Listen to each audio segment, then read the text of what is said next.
welcome back to another show. This is a kind of a quick put together show because, as anyone alive right now knows, we're in a bit of a heat wave, and I'm not going to be putting up the green screen and shit myself with lights and stuff during this time. It's just not going to happen. It's just too warm. Even without any lights on, it's too warm. So I'm not doing anything like that just now. It's just too warm. So I'm doing this quickie. I've got a podcast planned for tomorrow, and Road Nazarene thing. So I'll put that up as well, and I'll put it up on my Facebook page and things like that. So look out for that. But I thought today I would actually cover a lot of the films, the kind of pulpy films that came out over the last while that I haven't really covered on my channel, because there's not you can't really do a video on them. There's not enough to them to really do a video on. So I thought I'd just cover what I thought of them, basically, knowing that there's not really enough space to go into detail because the pulp. The kind of things I watch in between the more, the smarter films that I do videos on, or the dumber films I do videos on. Basically, films there's a lot to talk about. These ones, they're enjoyable, but that's it. So they really come from the first half of 2021, really. There's a lot of films I've watched in the past that didn't come out then, I won't cover, but just these are ones that I've covered, or will cover, or should have covered, but who knows. Now, there are a few that came out that I actually have covered that I won't really go into much detail about. So I covered Godzilla vs. Kong in Two Idiots discussion. We can go watch that. I enjoyed the hell of that. That's still probably my favourite dumb film of the year so far. There hasn't been anything to really top that for me for silliness. There's also Justice League, the Zack Snyder cut, which also I had a lot of fun with. I did a video on that with Two Idiots, and I've also covered them and I talked about Director's Cut's video online. So that's those. I've been covered twice. I don't need to go into that again. I really enjoyed that. So those were two films I felt they could do stuff on, but I didn't do individual videos on them. So those two I've covered. Okay, now we go to the other stuff. Right, we start with Fast 9. Now, Fast 9 is obviously the ninth film in the Fast and Furious series, and it was a lot of fun. I really enjoyed it. It was silly. It was crazy. It's exactly what you expect from a Fast and Furious movie. It's melodramatic. I mean, it's sort of like a Spanish telenovela at times. Then there's also some crazy action scenes. Like, people come back from the dead. Characters come back, from other films that you haven't seen for a while. It's really enjoyable. All the action scenes are really enjoyable. I liked this a lot better than I liked Fast 8. Fast 8 was kind of one of the worst of the series because it was melodramatic without really having proper stakes, really. Ultimately, it just felt silly.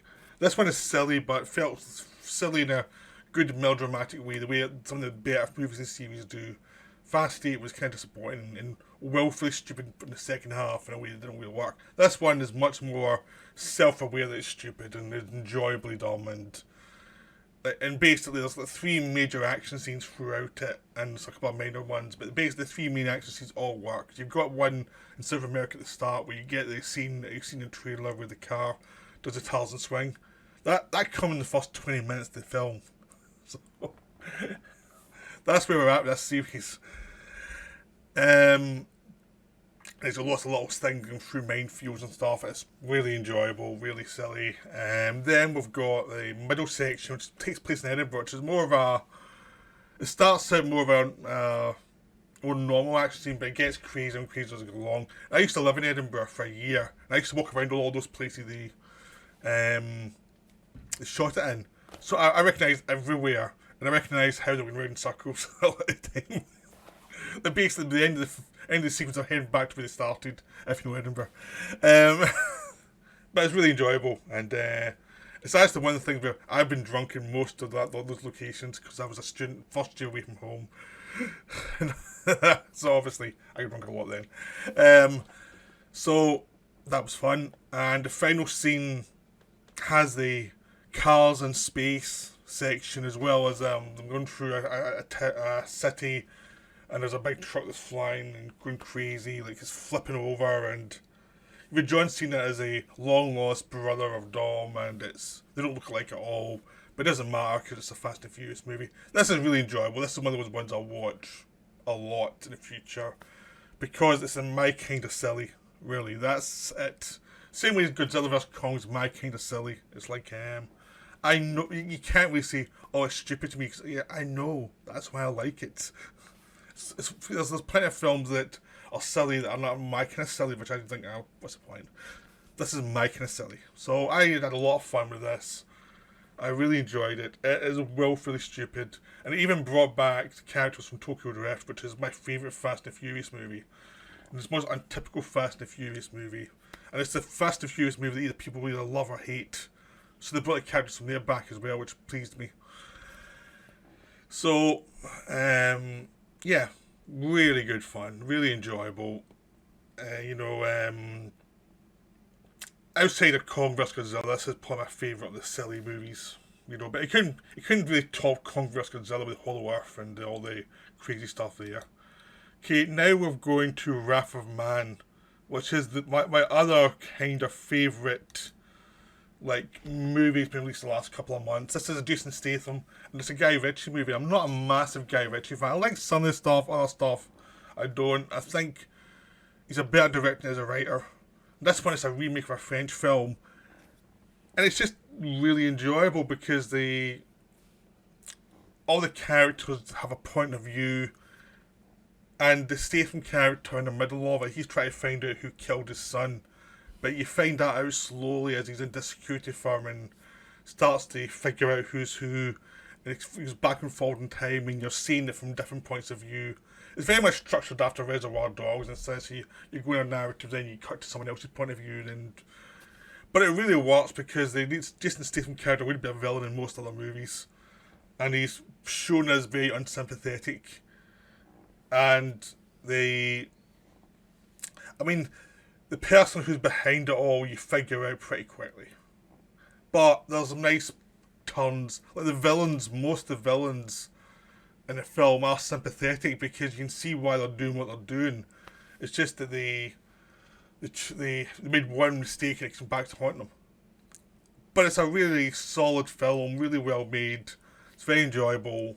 It's a really good B movie. This is a film that was made in the 50s. But a slightly different style, but it really harks back to kind of 50s, 60s, 70s movies, crime movies, where there's no purely sympathetic character and everyone's shades of grey, but you like some people, you don't like other people, and it's really enjoyable film. And I think it's Guy Ritchie's best film by a long shot. So that is my other kind of favourite of the recent kind of pulpy films. Recently, we've quite a lot of stuff coming out on different streaming platforms since we're all locked down. So I'm going to the Tomorrow War now. Tomorrow War was just released on Amazon. It stars Chris Pratt. It was meant to be released in cinemas. It was released on Amazon instead because they sold it to Amazon for a lot of money. And it's one of those things that's like they dodged a bullet because this film would not have made a ton of money. It's a film that's pretty good. But it would not have got the kind of hype that it needs to keep going and making a lot of money because it's one of those films that are just pretty good. It's not great. It actually reminds me a lot of those kind of pulpy paperbacks you'd get in the 60s, the 70s and 80s. These kind of stuff I would read as a teenager. The cheesy covers, and they were only about 180 pages long. And it was very derivative, and the characters were very stock. But they were kind of enjoyable because they were nice and silly, and they had imagination. It feels like that. So all the character stuff in this is very basic, but enjoyable because it's well done. They've cast good actors to say lines that are really, really below them. Everyone does their part. Everyone's kind of enjoyable. There's a nice some time travel stuff going back and forward. It's not the same level as like the best Terminator films or the Back to the Future films for like time travel or 12 Monkeys or anything. It's not that clever. It's got an idea, but it's very basic, but it does feel very much a throwback. It's a pulpy idea. It could have been written in the 30s, that this idea is so pulpy, that the kids are so pulpy, but it's a kind of pulp I enjoy. And it's like, but it does have one of the whiniest central characters. And Chris Pratt's character is very whiny in the first half of the movie. In a way that's very kind of... as a Star Wars fan, I know whininess, and this is beyond Star Wars whininess. He really is annoying, because it's like... he's very middle class, he's got a good life, he's still whining and still messing stuff up because nothing's perfect for him or something like that. It's very annoying. He's a very typical kind of middle class kind of character, which is weird because I keep on seeing that this film's been criticised for being right wing, working class hero thing. Is like, he's not working. The lead character's not working class. He's middle class.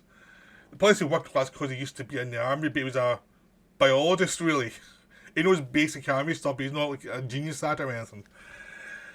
And it's like, no, he's middle class. He's really whiny middle class. You know. It doesn't feel that right-wing, actually. It just feels very much a kind of old-fashioned movie. And it's pretty much some get up and go to try and defeat the monsters. It's a genre film, that's it. Genre films tend to have characters who don't trust the government that much and are pretty independent. I mean, that's just a genre conceit. I don't think it's left-wing or right-wing. I think it's just a genre conceit. It's a type of film they're making. It's a throwback film.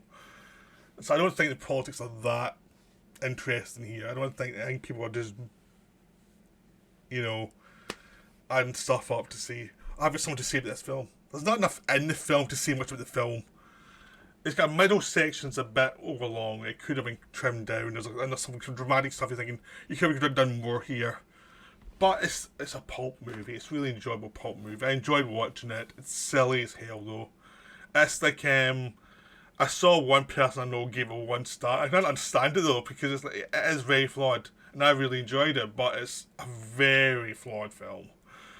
It's just that kind of flawed film that's in a kind of genre which I can enjoy once in a while. It's not something like you can watch all the time, but every so often it's quite nice to have a film like this. Okay, that was the kind of... That's one of the big pulpy things. Then we've got Army of the Dead, which is... Zack Snyder's other film from this year. This is Dave Bautista leading a group of people going into a zombie-infested Las Vegas to steal some money. And it turns out it's not about money, it's about something else. And it's a big silly movie. Just like Tomorrow War, the characters are stock, they're very pulpy. It does feel like a 70s paperback original story where there's massive plot holes. The characters are very basic. You know, and if you compare it to something like the original Dawn of the Dead, any Romero zombie movie, it looks fairly weak. But for like a B-movie zombie movie, you know, that's just what it is. It's not trying to be original. It's not trying to be amazing in any way. It's just trying to be a fun, silly, disposable, paperback original movie type of thing. And that's what it is. That's what's enjoyable about it. It's on a limited budget, like $90 million or something, which is pretty low for this kind of movie. And it just uses limitations well, and it's very enjoyable, very disposable. You probably forget half the stuff from it, like, after you've seen it, then which means you can watch it again, because it's like, there's nothing unique about it. But it's enjoyable while it lasts. But it is way too long. I mean, it needs to lose like 20 minutes pretty quick. Then, there's another one I mentioned, I've done a review of that came out, Chaos Walking, which is terrible, but you can see what the hell is this video. The fact that it's not the worst film of the year for me is quite astonishing to me. But the worst film of the year is Monster Hunter. This is terrible. This is the worst thing I've seen in forever. You know, Paul W.S. Anderson, the auteur behind the Resident Evil films and the first Mortal Kombat and a bunch of other films that do not speak its name type of thing. It's not one of his films. It's incoherent. The plot jumps all over the place. It's trying to do like Hell in the Pacific at some point. It does all these other type of movies. Sometimes it's trying to be like Starship Troopers direct-to-video sequel. Yeah, that's the early part of the film feels like a Starship Troopers sequel from as a direct-to-video from like the 2000s. The final third is incoherent and makes no sense. The action makes no sense. It just jumps around a lot, and it's like, well, you're not even visually tying stuff together. This is just incompetence. And it's just a terrible film, and Mila Jovovich is the lead. And she's okay, but she's nothing to do. They don't give her a character. She just try to do her best in a bad film. And Tony Jaa turns up as the other guy she has to make friends with. He's completely wasted. I mean, you have Tony Jaa in a film and you don't do anything with him. It's ridiculous. He's enthusiastic as he always is, but he's not going to give him anything to do. It's just a terrible, terrible film. Yet someone I know does really like it, and I really hate it. So there you go. But yeah, I mean, to me, this is like painfully awful. Like, this is just like there's no excuse how bad this film is and how incompetent it is. It just does not even pay off anything. It has no clue what it's trying to be. The script's almost like a mishmash of different scenes from different films. And of all films, there are better films than this. And the last third is just incoherent, really. So that's that one. That's I'm reading from a list. Another really bad one I saw was produced by Terrence Malick, which is called Awaken, which is meant to be a kind of spiritual film in the vein of Terrence Malick. But it's one of Terrence Malick films were done badly. Because this one's just, it's great shots, it's all done in 4K. It looks beautiful, but it's completely incoherent. I have no idea what it's trying to say. I have no idea. Everything it's trying to say seems very vague and cliched. And there's nothing that connects anything. It just feels like it's like the director had a weird idea for a film and he never did any more work beyond getting lots of nice shots. It's a really, really slow-paced, very short film, but it feels very long. And I got it because Malick produced it, but I don't know what the hell he saw in this one. I think the guy who made it was a friend of his or something, but it's a really slow-moving film. It's like, watch the Malick films, don't watch this. Malick films are much more intelligent than this. This is a waste of time, really. There's nothing there. And so there.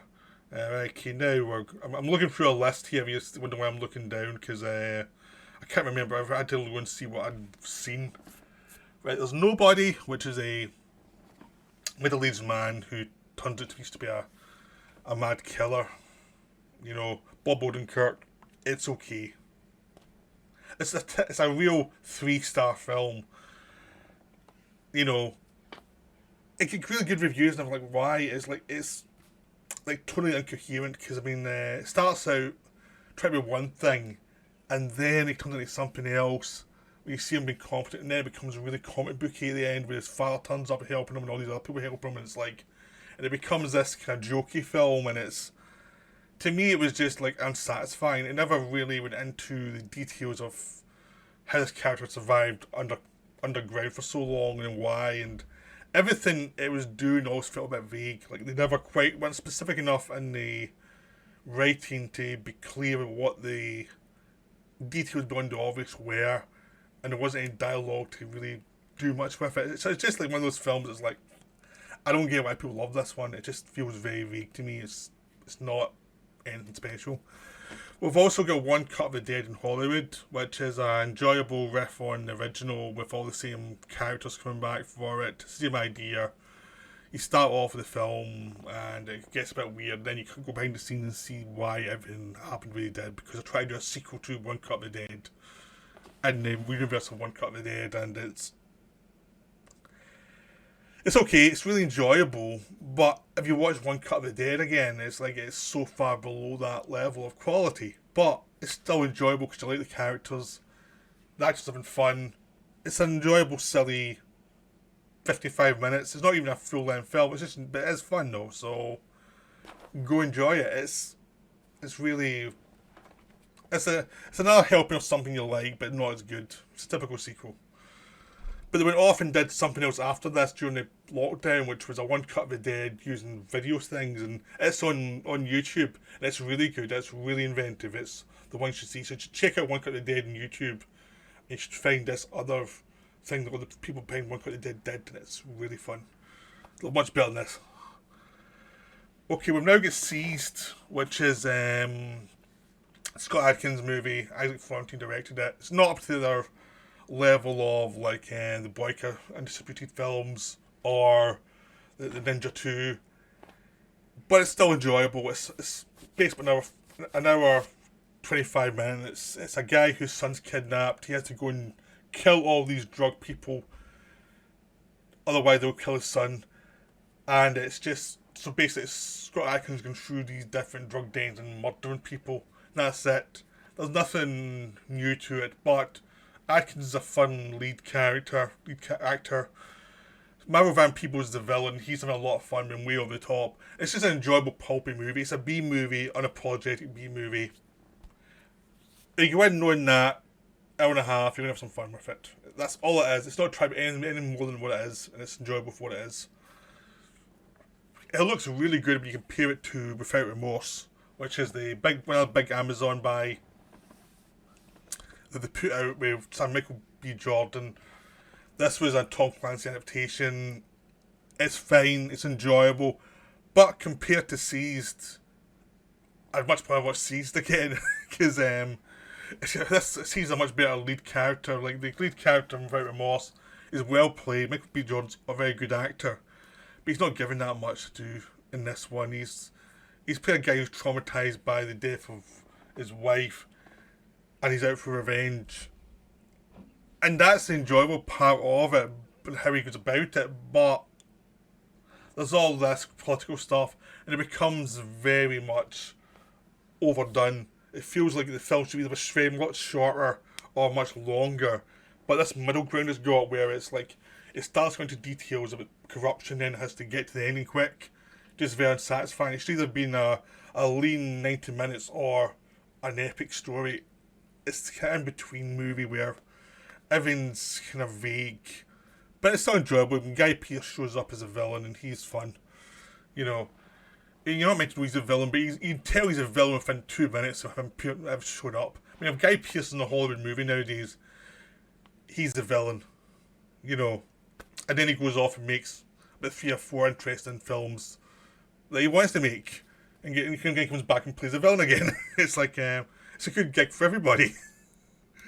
But it's not as much fun as Bloodsport or Bloodshot. He did Vin Diesel last year, he was a villain there as well. That was a much more fun B movie than Without Remorse, because I knew it was a big dumb B movie. Without Remorse thinks it's actually got something to say, and it really doesn't. We've now got Skyfire, which is a Chinese co-production with Simon West, who did Con Air and Tomb Raider movie years ago as a director. It's a volcano exploding in China, so you have a lot of Chinese actors, and you've got Jason Isaacs as the token white guy.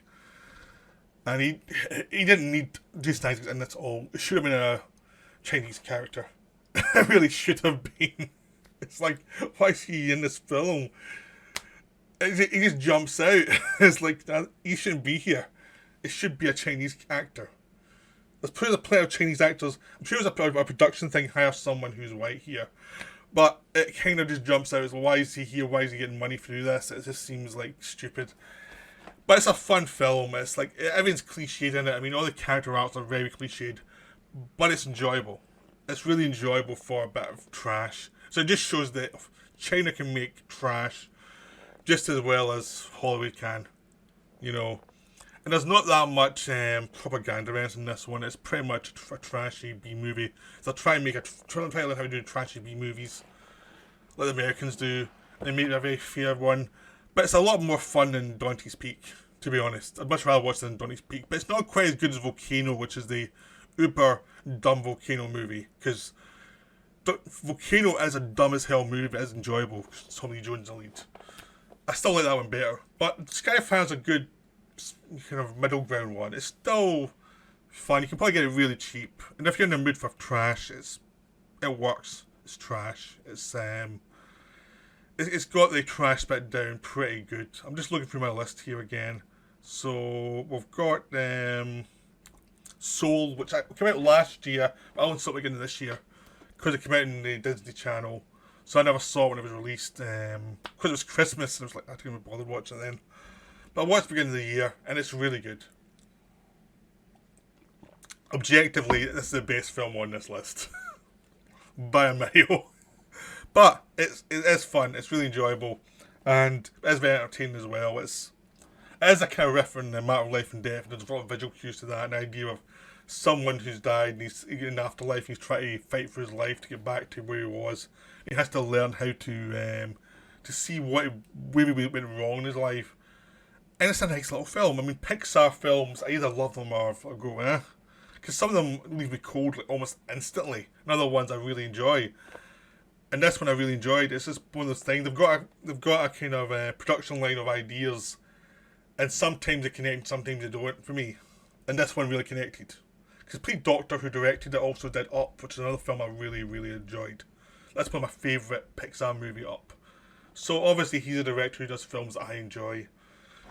So Soul was very good, and it probably doesn't deserve to be in this list, but what the hell. We're Coming to America, which is a fun sequel to... This one's Coming to America, with a 2 in the middle. A sequel to John Landis's Coming to America, the T.O. It's not as good as the original, obviously. It meanders a lot in the middle.